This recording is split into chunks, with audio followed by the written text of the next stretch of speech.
Surprise interculturelle. Intercultural surprises. Surpresas interculturais. Intersanskritic आश्चर्य. Surprise interculturelle. Sorpresas interculturales. Bonjour et bienvenue dans Surprise interculturelle, le podcast qui vous fait voyager et mieux comprendre les cultures du monde.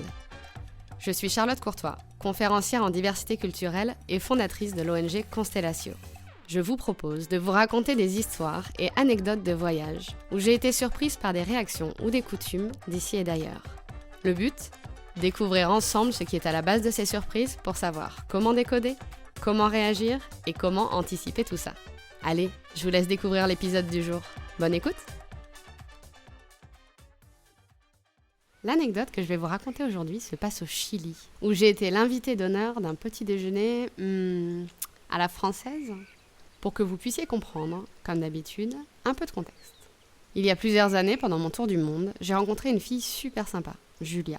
Elle est allemande, je suis française, on s'est rencontrés en Australie, le début parfait d'une grande histoire d'amitié. En 2017, je suis allée la rejoindre à Santiago, au Chili, où elle habitait à ce moment-là. Au programme, une semaine à Santiago et Valparaíso, et environ 5 jours en Patagonie, où on rêvait de voir las Capillas de Mármol. Des formations rocheuses incroyables dues à l'érosion dans l'eau turquoise du lac General Carrera. Alors pour info, c'est le deuxième plus grand lac d'Amérique du Sud, et il est à cheval entre le Chili et l'Argentine, où il porte le nom de Lago Buenos Aires. Bon, je ferme ma petite parenthèse culture géographique. Après avoir bien profité de la première semaine, nous partons enfin en avion pour le sud. On arrive toutes contentes dans le petit aéroport local et on part aussitôt à Coyhaique, d'où nous espérions trouver un bus pour descendre à Puerto Rio Tranquilo, notre destination tant attendue. Sauf qu'il n'y avait pas de bus avant le lendemain et qu'avec le temps de vol, en gros, on n'avait que 4 jours, même pas plein sur place. Donc on a décidé de partir en stop. Logique. Premier chauffeur, nickel. Deuxième chauffeur. Troisième chauffeur. Et là, on se retrouve à une intersection et plus personne. Après, la vue était dingue, c'était super. Sauf que bon, on était déjà en fin d'après-midi, la route s'étendait à perte de vue, mais évidemment, pas un seul lampadaire. Le soleil commençait à descendre, on était au début de l'hiver en Patagonie, et il commençait sérieusement à faire froid. On ne faisait pas trop les malines à ce moment-là. Qu'est-ce que c'est que ce pays? C'est pas possible. Il fait au moins 8000. Mais finalement, une sorte de camionnette avec 2 hommes et un cheval à l'arrière s'est arrêtée. Le soulagement. Bon, sauf qu'ils allaient pas du tout au même endroit que nous, et quand on leur a dit de nous déposer à l'intersection où ils changeaient de route, ils nous ont bien rionné.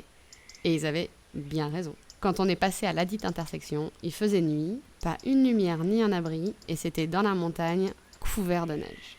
Bon, loupé. Bref, long story short, comme on dit, on s'est retrouvés de l'autre côté du lac, dans le tout petit village de Chile Chico, qui porte bien son nom du coup, à dormir chez Germán, un de nos 2 chauffeurs. Je vous passe les détails, mais je vous raconte pas comment ils sont croustillants. Vous savez pas ce que vous loupez. Ça inclut des histoires de prison pour meurtre, une comparaison de la qualité des couteaux allemands et chiliens et des selfies souvenirs.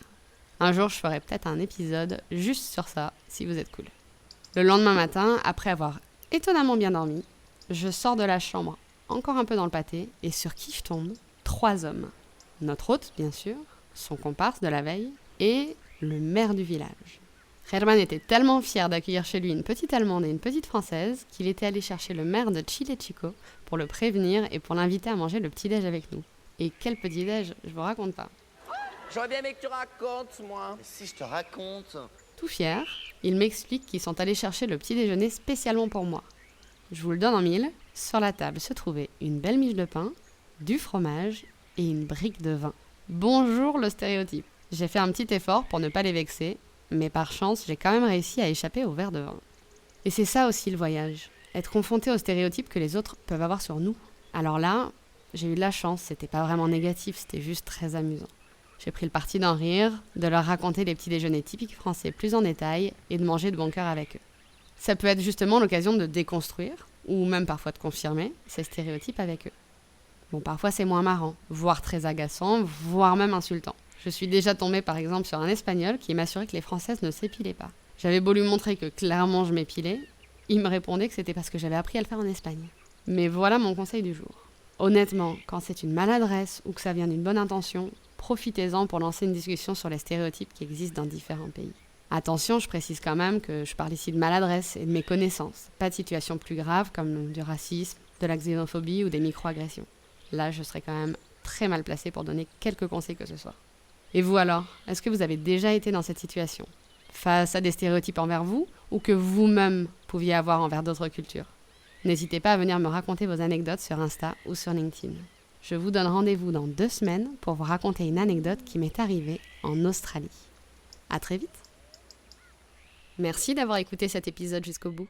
Si vous avez aimé, abonnez-vous et laissez-moi 5 étoiles et un commentaire sur votre plateforme d'écoute préférée. Et partagez le podcast avec les voyageurs, les expatriés ou les curieux autour de vous. À dans 2 semaines pour un nouvel épisode de Surprise interculturelle.